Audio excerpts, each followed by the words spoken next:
Hi everyone, welcome to Patrick's Scale Studio. Thank you for joining me. My name's Patrick, I'll be your host. So today we just wanted to cover some paint concerns and odds and ends. First thing we wanted to do, odds and ends wise, is work on getting the two nuts that I'm using to mount this to a nicer wooden display base. I want to get these mounted or properly secured in place. So when I'm ready to transfer this boat to another one, these nuts are firmly secured.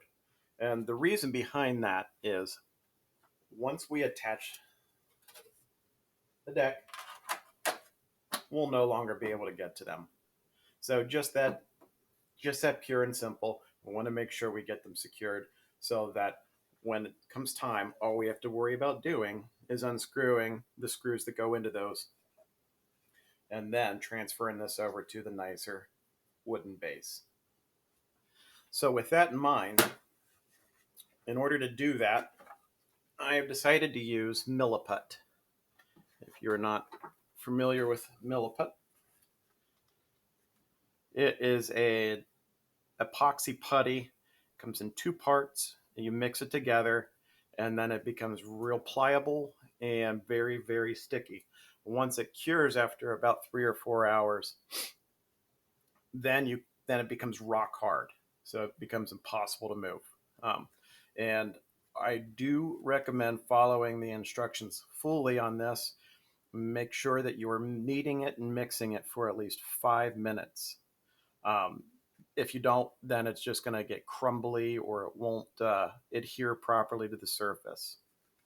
So besides the milliput, which is what we're actually going to use to secure those nuts to the bottom of the hole on the inside, you also want to make sure that we're using some really coarse grained sanding sticks or sanding sponges to rough up the area around where we're going to be attaching the milliput to secure this in place. That'll help the milliput have a much better hold on this plastic, which is otherwise smooth. So I've already done the one up front, which we can see right there. And you can see I just roughed up all of the area around here with the sanding sponge and the sanding stick. And then I pressed in the milliput after mixing it up, kneading it for 5 minutes. So I'm going to go ahead and begin work on doing that. In order to do this properly, you want to cut two equal portions of the milliput off. One is the actual epoxy, and the other is a hardener for that. And after you knead them together for 5 minutes, they activate, and then you can use it. You can sculpt it. You can use it to attach pieces together if you need a good, strong grip. It's sandable. You can drill it. Very, very useful. There we go. I'm going to cut one piece there, and then I'm going to cut an equal sized chunk of the hardener off.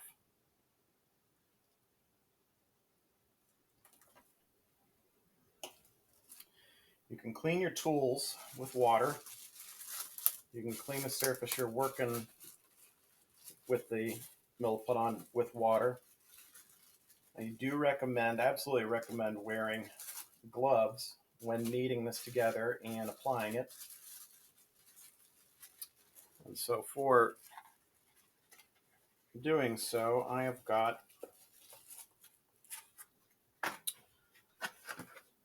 black nitrile gloves.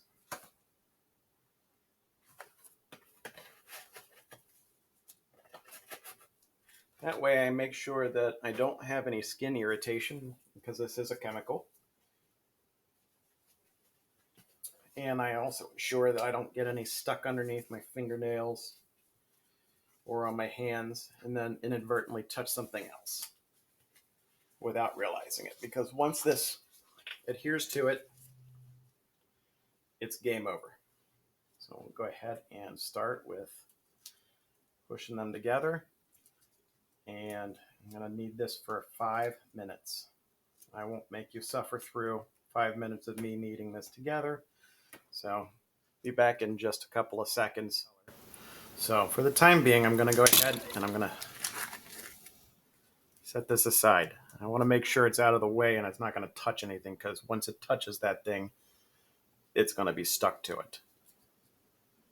So we want to be careful and make sure we're not sticking it to the hole just yet. All right. As I said earlier, the cleanup here on any of the surfaces can be accomplished easily with water. So as you can see, I've got a little bit of mess right here. I've got a cup of water. And just wipe it down. Again, I want to make sure that I don't get this stuff on anything that I don't want it to be permanently attached to.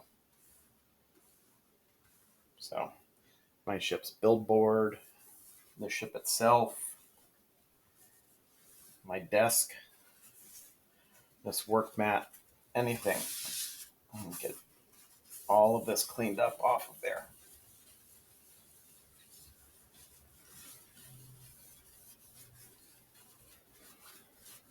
All right.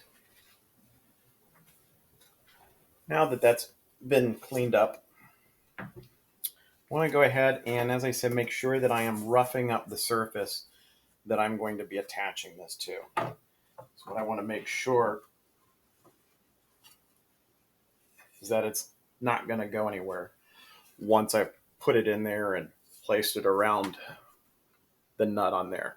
And if it's really good bond, because I've sanded the surface, then when I do eventually remove these screws and transfer this hole in the ship over to the fancier looking wooden baseboard, then this milliput won't break off and come loose in there and then have loose bits rattling around in there. So we'll go ahead and show you here. I'm going to take a sanding sponge and just proceed with really kind of roughing it up. It doesn't have to be a perfect job. We're not looking for precision. What we're looking to do is just make sure that, one, we don't have any of this primer underneath where the milliput's going to go, because that would allow the milliput to debond from the hull of the ship.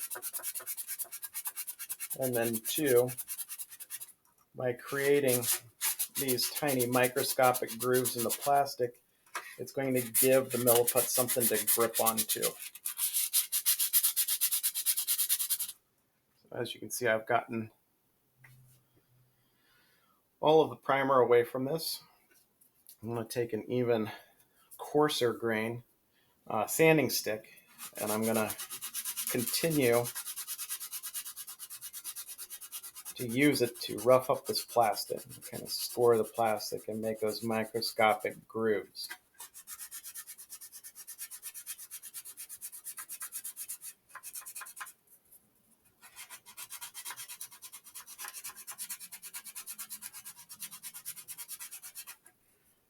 And again, this will give the milliput something to grip onto. If it was just the smooth plastic, you definitely would run the risk of it debonding when I tightened up these screws after I take them apart. So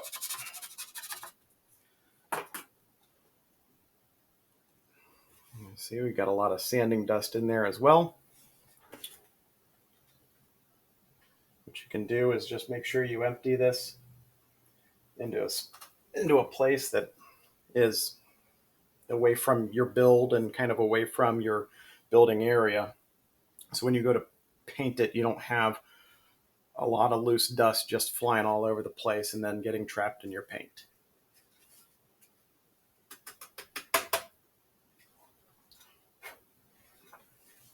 All right. So now we can see here, we got all that dust cleared out.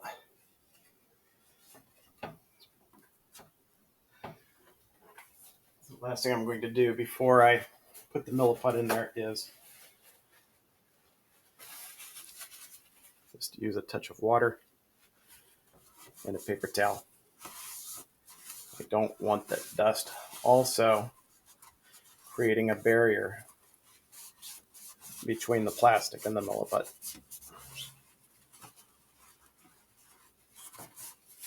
All right, go ahead and dry.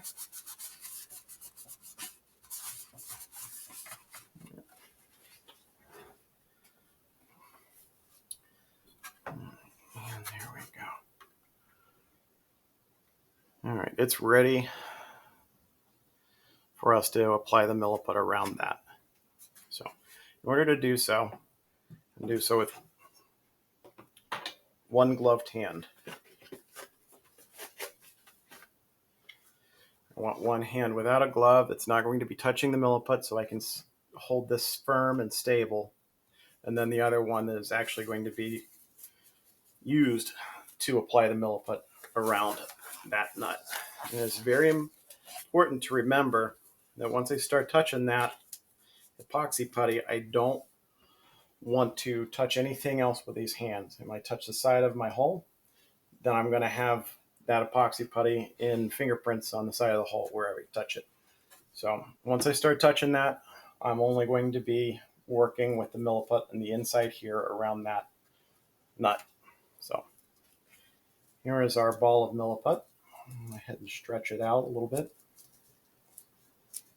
You can roll it on a work surface if you want to create a long sausage type shape, or you can just kind of do it manually with your hands.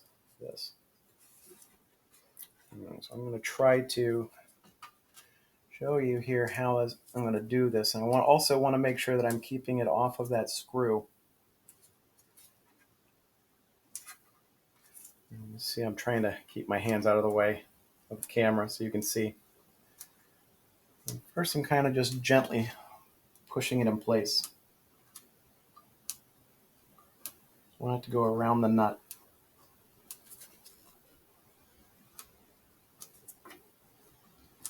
All right, so now it's in place, but I'm not 100% happy with how it's attached just yet. Now that it's attached and it's around the nut and placed below where it can get into the threads of the nut and the screw, now that it's kind of there in place, I can proceed with flattening it out. The larger surface area that this is, the more surface area that this is in contact with, the better the hold and the better the grip when this cures.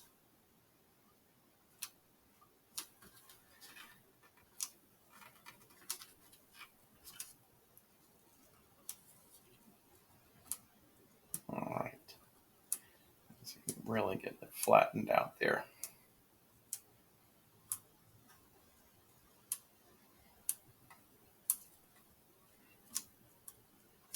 What this is also doing is ensuring that I'm pressing it down firmly into the plastic. And make sure it gets all of those little microscopic grooves that cut into the plastic when I use the sanding stick and the sanding sponge.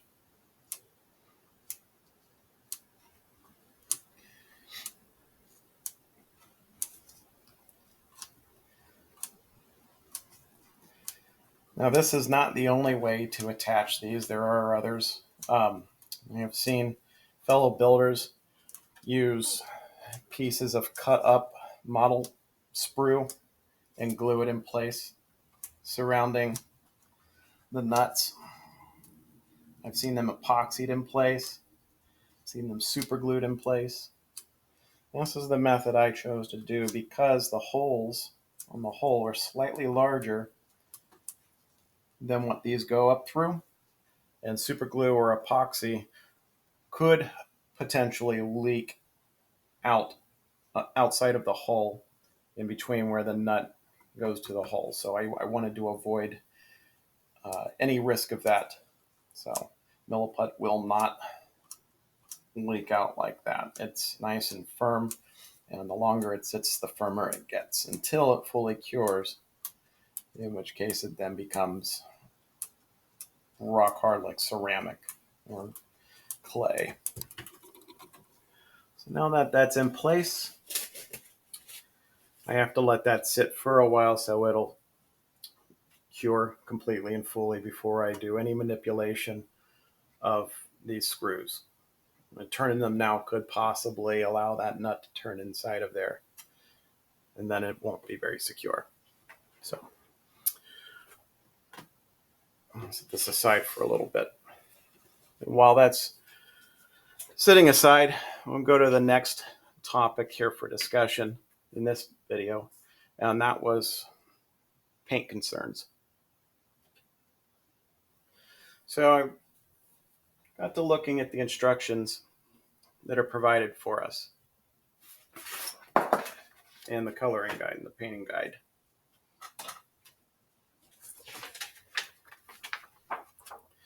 I'll try to get this here so it's not shiny and in focus for you. I don't agree with most of these choices of colors. So typically when I work on any kits, I tend to go with what looks right to my eye. There's so much controversy out there about what's the correct color for a particular subject that you're doing. And there's so many different things that can influence what that color might be. For instance, the Navy called out that they might use this one specific gray for all of their warships. Well, over time, that paint is going to begin to fade a little bit with the sunlight, or depending on the manufacturers, if there's multiple, they might have slightly different mixes of that paint, of that particular color. The pigments in that color itself might be slightly different from time to time. So there's a definite potential for a lot of color differences there, just in something as simple as a gray. With the fading over time, with how far back you are, with how the light is hitting a particular subject, might cause that gray to look like 50 different grays out there. Yeah, I realized that was really close to a movie reference. But with all the different grays out there, I wanted to see kind of what each one looked like to my eye after they dried off. So I primarily use Tamiya paints in acrylic because they don't stink up the house. So I took a lot of the grays that I have and I applied them to the bottom of the deck. And then for fun also put in the whole red and the primer color that I used already on the hull. So here's the color that's already on there. This is another primer in light ghost gray that I will use to put as a base underneath anywhere I'm going to paint gray on the hull. And then here are the other colors. And I've decided on using the XF53, which is a neutral gray for the main deck. There's a secondary deck color on there as well, and it's kind of a slightly different gray because it's parts of the deck that are painted that don't have the anti-slip coating on it. So I decided on XF83, which is right there. And then for all of the vertical surfaces, the upper half of the hull, I'm going to go with XF12 there.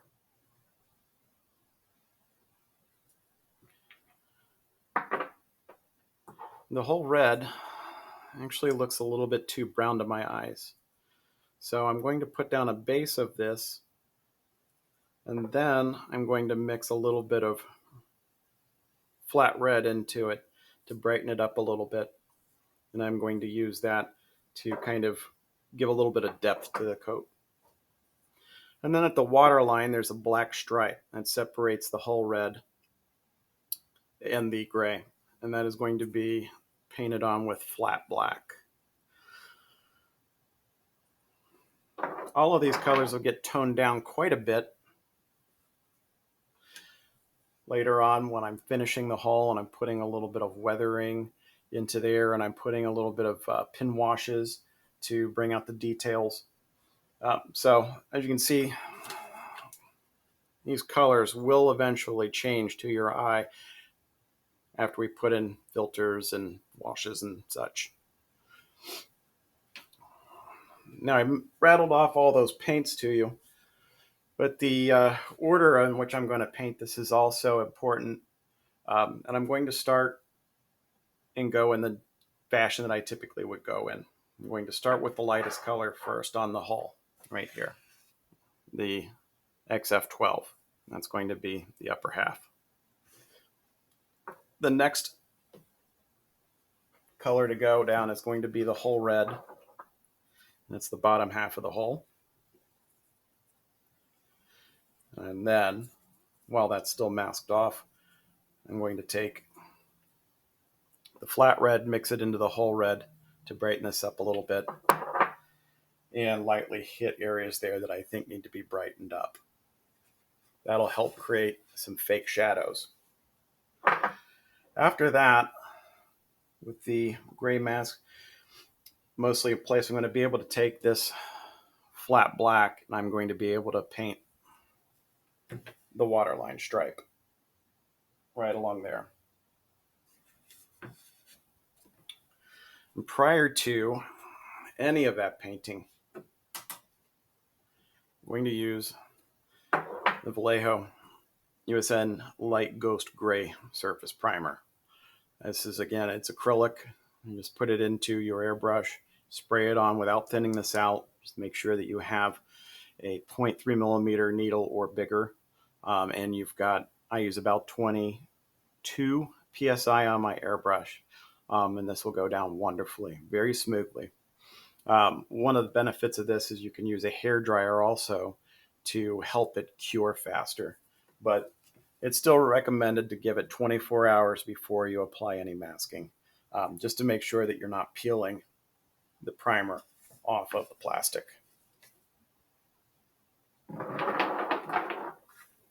So then our last subject here is going to be marking the water line. If you haven't already seen it, I'll see if I can get the reflection on the water line that I've already put on here. I'm not actually going to apply the water line on camera because you need a perfectly, 100% perfectly flat surface for this to sit on and for your waterline marker to be on. But you can see it just barely right there. Same thing on the other side.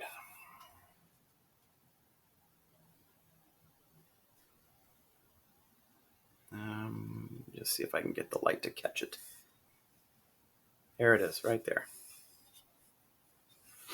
So the way I accomplished this was I found something that was about close to the height where I wanted that water line to be applied.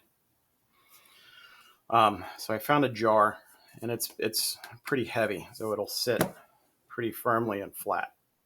And then I took a pencil, as you can see, and taped it right there. That's a mechanical pencil. And all you do is, with your ship firmly in place, you take this and, with the lead tip just barely touching the surface, go around the entire thing. One thing you want to make sure of is that you've got enough of an overhang on there so that it can reach into parts of the hull that sit closer to the center of this. So I made sure that I've got that so that this will go all the way around without any trouble at all contacting the hull and marking that water line. So now that I've got that marked, that gives me a good general idea of where to apply this gray to, the primer. After I've got this primer back on it, then I'm going to go back and remark the waterline again and start applying the actual paints.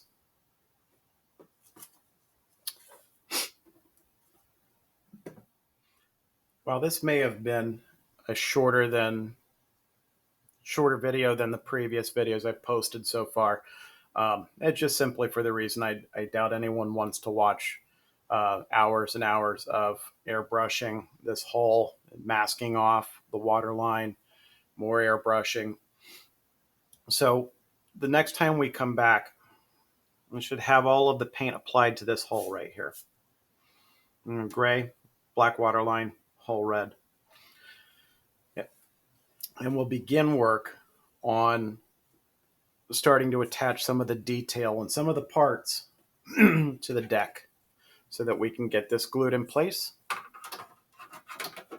and then begin work on all of the other details, like the weapon systems, the radar systems, the superstructure.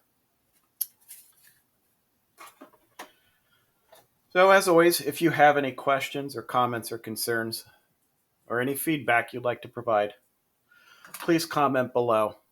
Also, I did put the link for the Milliput website into the video description. If you are interested in having a look at that, it has a lot of tips and tricks for working with this fantastic epoxy putty. Thank you again for joining me. Take care.